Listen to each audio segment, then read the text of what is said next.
Hello, everyone. It's great to see people dialing in, joining in to our April edition of Team Coaching Circle. And as always, it's so great to see familiar faces as well as people who are newer to the team coaching space. My name is Agle Holton, and I am team coaching practitioner and your host for a team coaching circle. Before we begin, and while we wait for everyone to land, so for the first few minutes, let me share a few notes. So as you can see, the session is being recorded, and I'll share the recording with all members afterwards.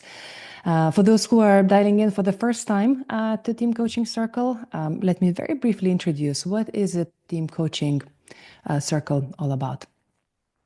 So we created Team Coaching Circle last year as a learners community for team coaches.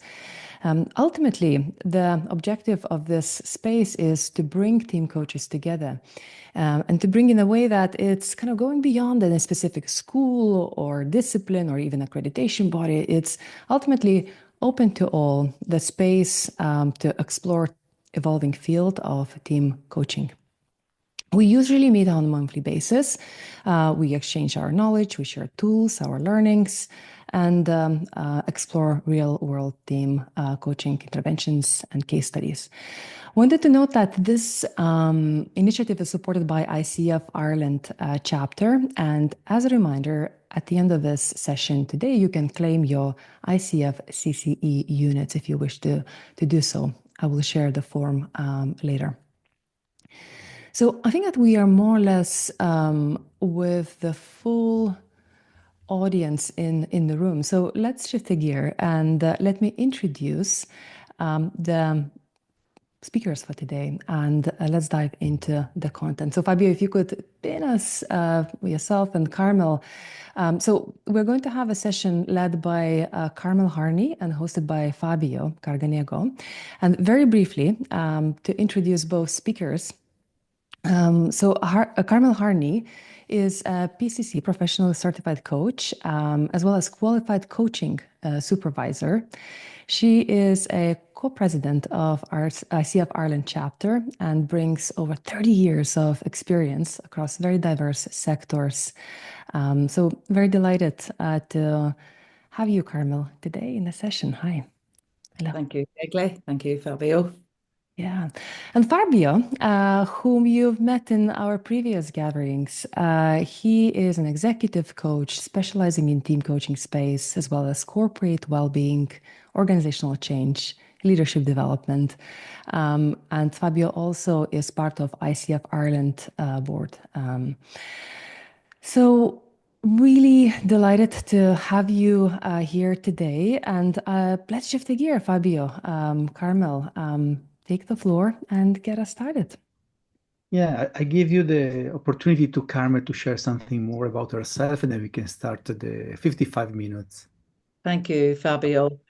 Good afternoon, everyone. Lovely to see such a fabulous group here this afternoon. We're all with great appetites for the interactive session on coaching supervision.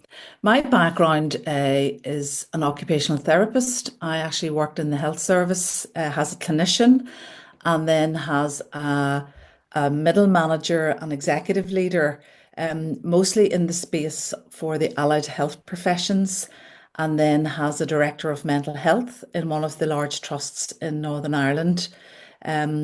And during that time in the trust, I was one of the internal coaches. I had the privilege of training with a North-South group. We got European funding to train as a group of coaches. And that was back in 2012. So I was an internal coach for a long time in the health service. And then I established my own business just when I retired in 2022. So I've been coaching for a long time. And I know Fabio wants to ask me more about my whole philosophy. But I also then trained as a coach supervisor back in 2016. And that definitely has enriched my coaching work as well as my coaching supervision work. I did my team coach training in early 22 with the Academy of Executive Coaching. I have not trained as a supervisor for team coaching, but I have trained as a coach supervisor, which I mostly am using on a one-to-one coach supervision basis. Thank you. Thank you so much, Carmen. Before sharing a few slides, we stay on the stage here and we would like to ask you, as you ask yourself already, what is your supervision philosophy? Well, I suppose I certainly grew up in a profession that really, really treasured the whole practice of supervision. Because when you work as a clinician, you are dealing with lots of different cases and professional issues. So, from a very early stage in my career, um, I really honoured and, took great pride in being supervised and supervising others in my clinical work and in my professional practice work. And when I became a leader, Fabio, of many other professions, some with very different cultures of not having supervision. I was the first leader in therapy services in Northern Ireland to develop a policy and a procedure for supervision for all of the allied health professions. And some of the professions in that group had never really had a culture of supervision. So it was a more difficult journey. Some of them initially seen it as a stick to be beaten with and more of a performance management tool, which of course it isn't. It's all about support, managing, and developing our work, regardless of where the profession sits. And so we were the first trust in Northern Ireland to have developed a policy and procedure that went on to winning a national award in London. And it became the blueprint for supervision for that group of allied health professions. And the group that were most resistant at the outset were the group that actually nominated the piece of work for an award, which was just they made a complete shift and transformation in their thinking around the value of supervision. And so, therefore, when I became a coach, I was very attracted to the coach supervision piece. And in our organisation, two of us were selected to do that training. So, my philosophy is clearly that supervision is the cornerstone of really good practice. It's all about supporting safe, high quality, and effective coaching practice. It's all about partnering the supervisor with the supervisee to maintain the high standards of coaching. And what I love most about it is that it's how the supervisee and supervisor learn together in the supervision dialogue.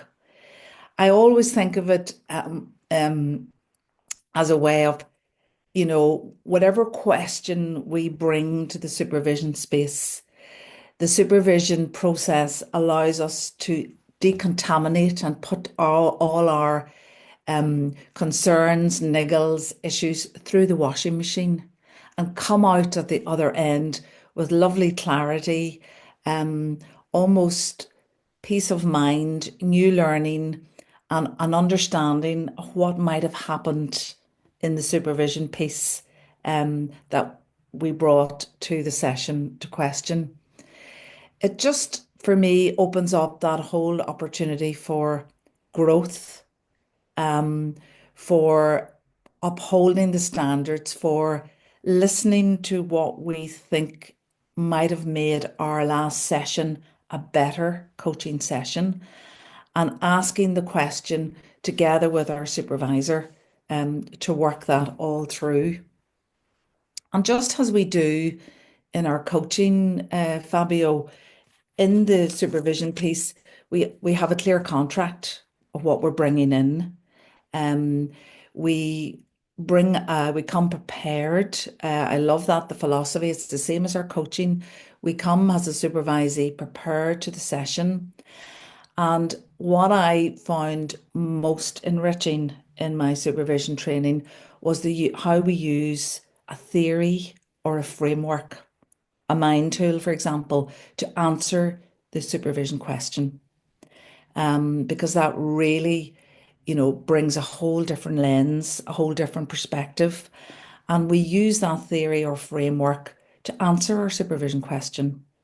So it could be the seven-eyed model, it could be Johari window, it could be OK Corral, whatever that model is, there's so many of them. And I really was blown away with the enrichment of that in my coach supervision training. And I would use those frameworks a lot in my supervision work. And then what we look for is that in these sessions is the follow through and the developmental aspect for the supervisee, and thinking about what we would do differently then, having answered our supervision question, what we would do differently in our next coaching session. But probably most importantly for me in the supervision piece is that whole space around how did the personal get into the professional in our coaching work? What was really going on there for us as a coach that we might need to address? And the lovely surfacings that that brings when we use the psychological theories and the mind tools to answer our question. And then what we work towards is having understood that and gotten clarity around that is the shift that that can create for the supervisee. So for me, the philosophy, the the training really supports a very structured approach to coach supervision, which is the same in our coaching work, very structured approach to everything we do and working through it in a contracted way that's supporting the supervisee. And many of you will be aware of the coach supervision triangle. So in that triangle, the three key themes are to support, to develop, to support, to manage, and then to develop the supervisee.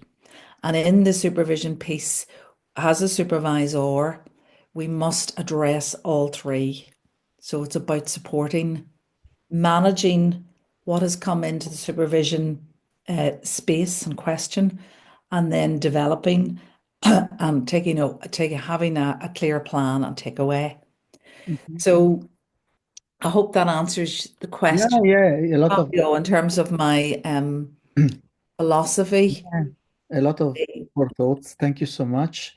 Yeah. I love the corner store for improve our practice, skills, capacity, abilities. But the second question is, and then we can share, ask people to discuss in the breakout room with two questions that we have for them, is how can we transform supervision from one to a team coaching? Because we know that team coaching is still in the early, even not too much, but it's growing fast. So how we can be prepared as a super team coaching supervisee, but as well as a team coach supervisors. Mm. Yeah, I'm not entirely sure that we would be transforming. I see the need. Adaptive, yeah. Yeah, I see the need for coach supervision is always going to be needed on a one-to-one. And I don't necessarily see an evolution. I see us doing a lot more team coaching down the line. And I think there'll always be a need for both one-to-one coaching and coaching if you're a team coach, if you like. Um, I think what would be really different would be the types of questions you would bring to a team coach supervision session. Because I think the nature of the work in team coaching, Fabio, would be quite different. It would be more about your group work skills, your facilitation skills, the dynamics that happen in a group, um, and thinking about the 5 disciplines of good teamwork. And I think if you're coming to a supervision session as a team coach, you might want to be thinking about your team coach, because if you're coaching a larger group, you're going to have a co-coach with you. So you might want to be thinking about the relationship, how you've worked with your fellow coach. Maybe you would do a session together, thinking about how you could improve that partnering to get the best for your team. Um, and always being mindful that the work we do, obviously in team coaching, it's not therapeutic work. I have to remind myself from my past as a clinician. It is more group facilitation and coaching within that group context, and a wee bit like the one-to-one coaching, there clearly will be a very clear structure there. You will be thinking about clarifying the purpose and roles of the group, being absolutely clear as a coach and supervisor what that's all about, the whole contracting with the organization around the piece of work you're doing for that team, and the supervision boundaries that will arise in and around that. And then the whole co-creating and connecting and the core learning for the team. Those are the types, I think, of content issues that might arise around team dynamics, the behaviors in the teams, your intuition, what are you noticing between and within the group. And in team coaching, quite often we have one-to-one coaching for some members of the team. So some of your supervision might need to be thinking about both aspects. So I think the ethics and the reaching out for best practice and excellence and still using frameworks and models to answer the question. I think all of the structure is very, very similar, but I think the types of questions you will bring because of the group dynamic would be different in team coaching supervision. Yeah. Thank you so much, Carmel. And I think everyone is aware, but a few months ago, ICF developed and shared their own supervision coaching competency model. Yeah, you can, if you have the phone, download it. But by the way, Egle is going to share in the chat the document and the link. This is the list. We don't spend time today to discuss, reflect, but this is important to know that there is a framework and the magic word that Carmel shared is that is aligned with the code of ethics of ICF, and that means for the development for coaches, for team coaches, and for the clients as well. So this is very important to understand what we need to know, how we can be aligned, how we can respect, and we can prepare and develop our skill and our capacities.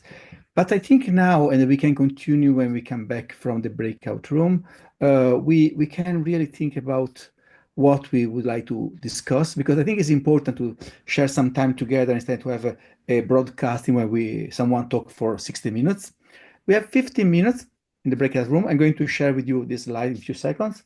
We divide between rooms. There will be odd, and this is a first question, and this is the second question. So if we have odd rooms, that is 1, 3, 5, whatever, we can answer to the first question. And if you have time, we can start to think about the second question as well. And the even room, instead, we can talk about the second one, similarities.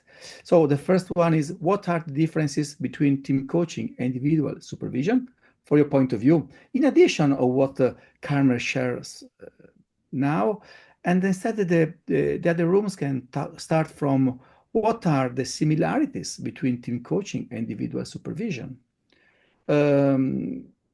We would like to ask you to find out a spoken person, And yeah, we can maybe discuss afterwards with yourself and with Carmel as well.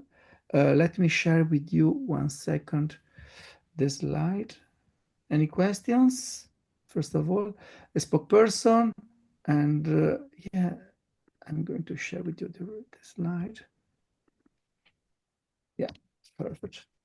I have the room, Egle, if you want. Yeah, so we'll have 6 rooms and odd number rooms, focusing on question 1, the differences between individual and team coaching, and even number groups on similarities. So I'm opening the rooms now and enjoy the conversation.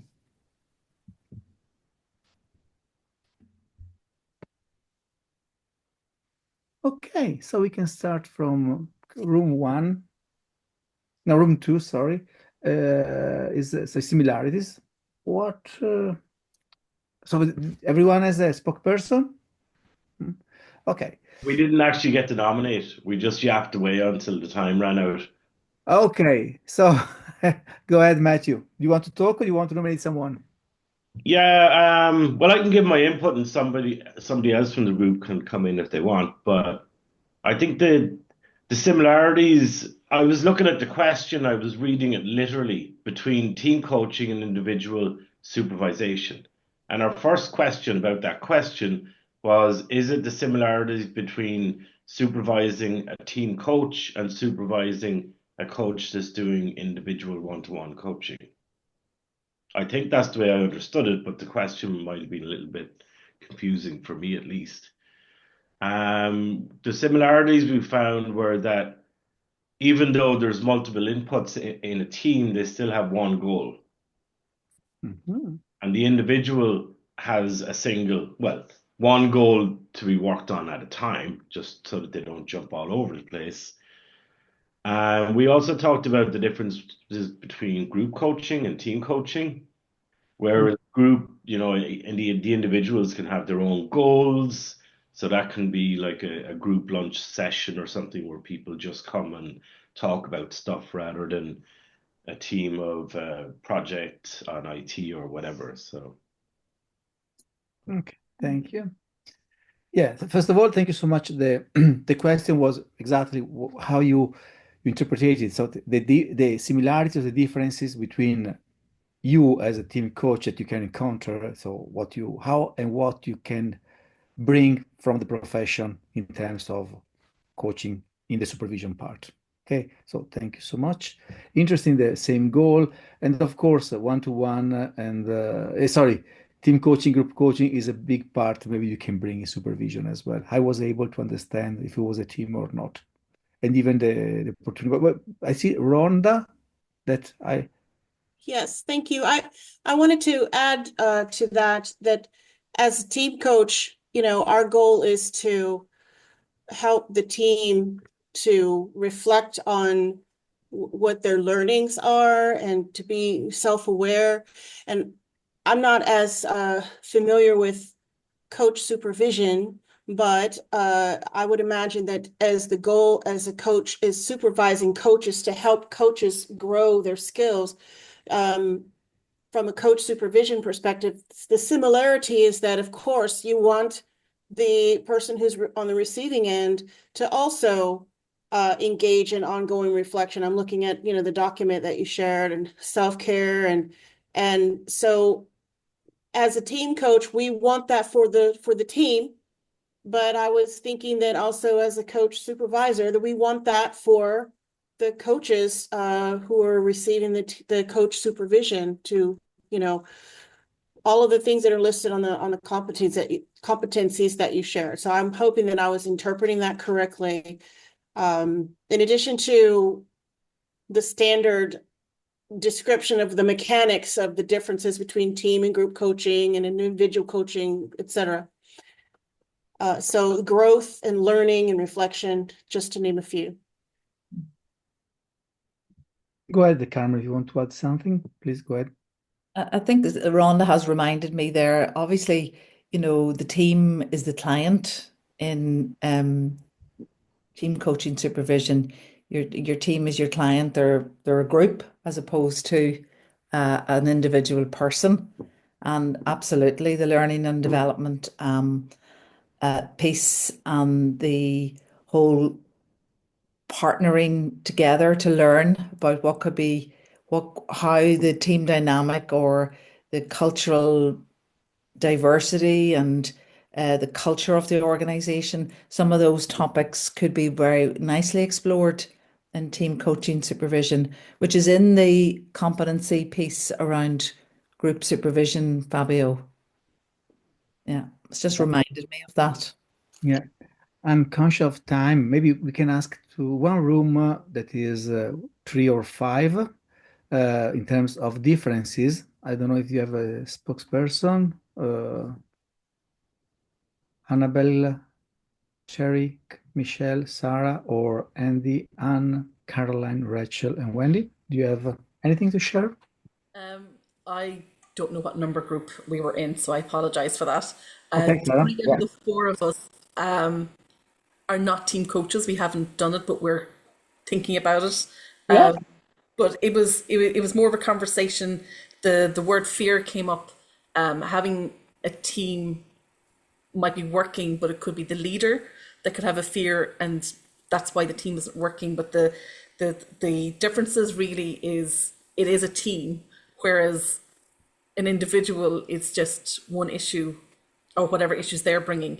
But the team is like a bit like what you said. It's a group, so it's affecting everyone within that team. So that's basically the summary from our group. So we haven't the wealth of experience that everyone else has here with regarding group supervision or team supervision or team coaching. Thank you so much. The other group has a difference. So I was there with Rachel, Carolyn, and Anne. Carolyn is she. And we had a good discussion around the both similarities and differences, and the basic process is the same. I mean, if you regard the team as an individual, it's pretty much the same process-wise. Whereas when we get to the issues that come up during supervision, there are things like working with the co-coach, as you mentioned earlier, Carmel, and also the different dynamics in the system and in the system around the team that come up with stakeholders and teams upstream, downstream, parallel teams of teams issues that sort of come up in the dialogue. But a lot of the supervision that I've had has been focusing on the questions of process in the room. What happened? And making sense of what happened. And that's where a lot of the learning for me as a team coach was going back to the incidents, looking at what did really happen, what could I do differently. And when you get that dynamic going in a supervision session, it's really the best of learning opportunities. So it's really super good to have a good supervisor. I can recommend that to everyone who's doing team coaching, whether you're a beginner or you're experienced. Thank you. Thank you, Andy. Thank you, Sarah. What you like to add, Carmen? Then we move to the last part of the hour, please. Sorry, I didn't ask my colleagues in the group if there was anything you wanted to add. Too late. Sorry, too late. So joking. It's just, I totally agree with Andy. I think the structure and the format of the supervision approach, with the supervision question, the theory that you'll use to answer that question, the looking for what really happened, what was really going on, personal into professional, looking at what you would do differently next time, as Andy said, and what are the key takeaways, the key shift for the supervisor, and the lovely relief and release and the learning together that happens with supervisee and supervisor. And I think it's the types of issues that would be brought would be different around the team dynamic, behaviours in the team, relationships in the team, cultural diversity issues that are maybe not being respected, team leader dynamic, all of those things would be different, but the structure would be the same. Andy, I think your point's really well made. Thank you. Thank you so much. Okay, we are going to move to the last part, and thank you so much. But I think that we can reorganize next year. I don't know if Egle would love to have another supervision workshop, because it's very, very, even to understand better how we'll develop in terms of ICF the competency that we are going to work and to reflect on. For example, we didn't ask you, but everyone had in the past at least 1 hour of supervision, or maybe someone didn't have any hour. I don't want to raise a hands, but think about, because if someone of us didn't have at least 1 hour supervision, I think we have to start to have supervision regularly, at least in different capacity in terms of supervision with a professional one, intravision, but we need to see all the blind spots that we have. It's very important. And I'm going to share again the slides, and because, can you see the screen? Carmel would love to share with us a tool for supervision. I share the slide. If you want to go ahead, Carmel, please. So we know that the supervision is all about upholding high quality standards, safe and effective coaching, accountability, and minimizing harm to ourselves as coaches, to our clients, the coachees, and to the wider organization.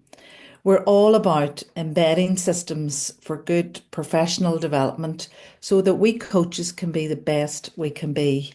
And we know that if we work in that vacuum, we know that if we have effective supervision practice, that we will be an employer of choice.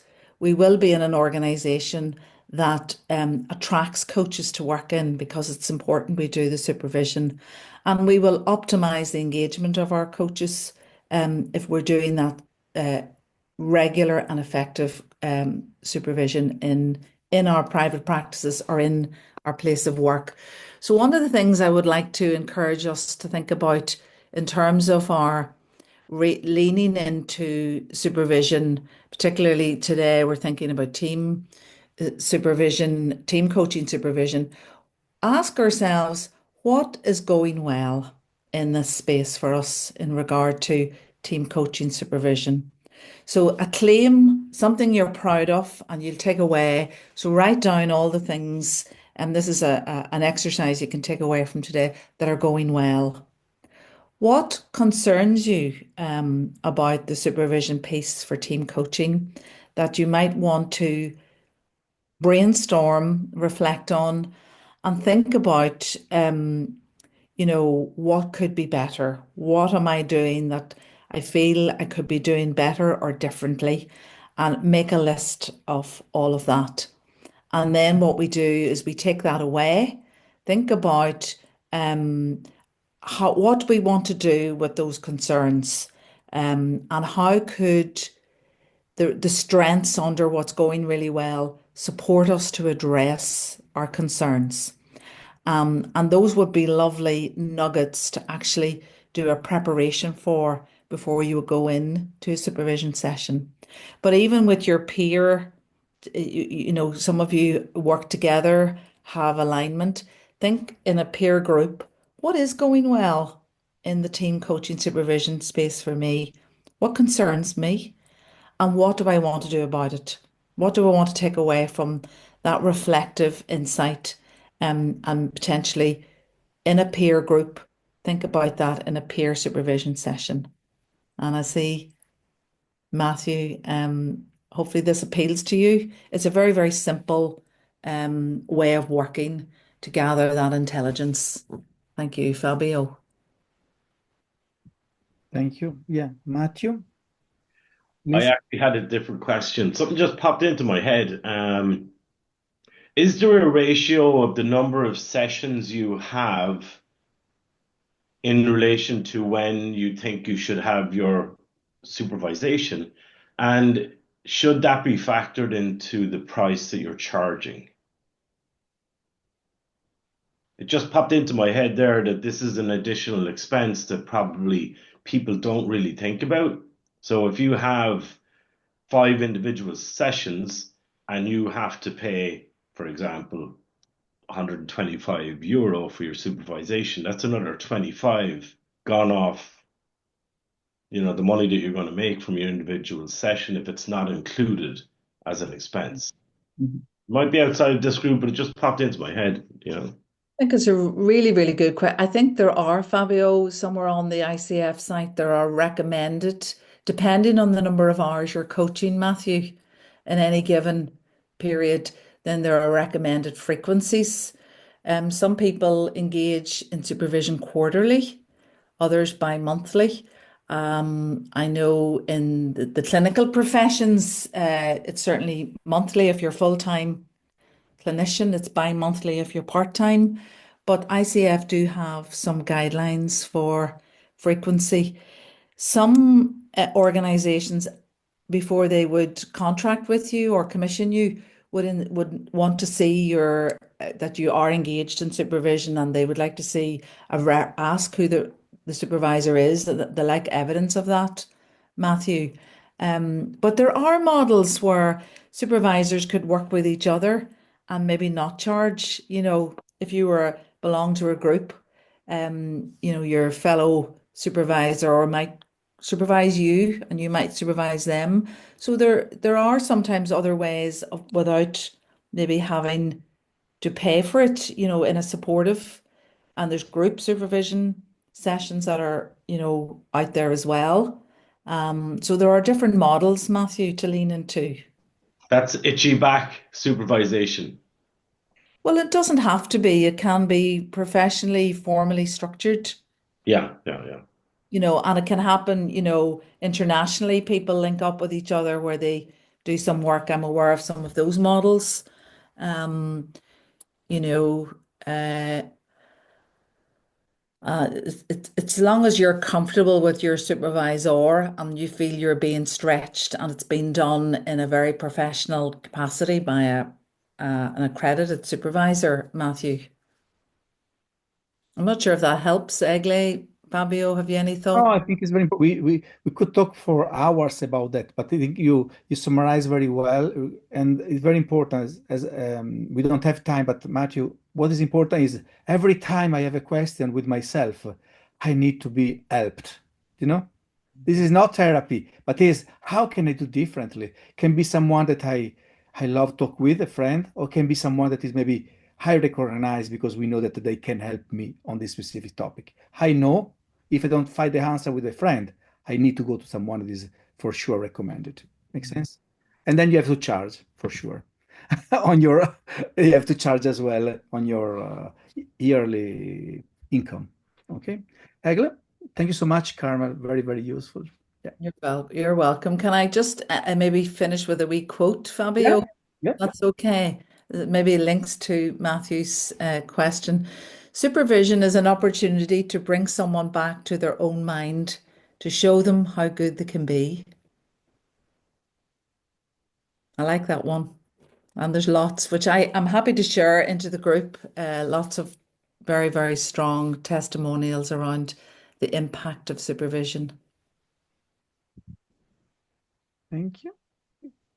Thank you so much, Carmel and Fabio, for guiding us through this exploration. And it does feel like a conversation starter rather than a complete exploration. It's such a new field, team coaching in itself. And then as we overlay another layer, team coaching supervision, it's completely new territory to be explored. So Fabio, I'm taking your invitation to bring in the additional kind of session on this very important topic and see how we can further deepen alignment. I just wanted to really appreciate, Carmel, Fabio, your time, your presence, your input today. I'll ping into the chat the invitation to connect with Carmel and Fabio on the LinkedIn, if you wish so, to continue the conversation in that way. And as we have a few minutes left, I wanted to share what is ahead of us. What are the upcoming team coaching circles? And we have a really solid lineup of speakers and topics coming up.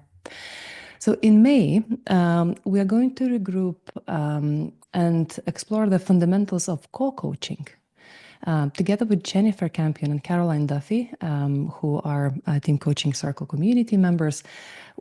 They will guide us through ultimately the essentials of how to build a strong co-coaching relationship, how to set the stage for the successful partnership in that capacity. In June, we'll have Dr. Sebastian Fox, and he will share a fascinating study on what is it that make team coaching truly impactful from the team's perspective. Right, so we are going to explore the case study with him. And then in July, we will be joined by Duncan Levin. He is specializing in team coaching for boards, and he is going to guide us through the exploration of relational approach in team coaching and how psychoanalytical thinking and use of self could support team coaching practice and helping us to navigate that complexity which we need to hold usually in team coaching environment. So mark your calendars and hope to see you back then. Thank you all for your participation and your contribution, and for our lovely speakers. For those who are wanting to claim the units for ICF-CCE, here is the form. Please do fill that in. And thank you very much. That brings us to the close. Have a lovely start of the week, all of you. Thank you. Thank you very much. Thank you. Fabio. Thank you, everyone.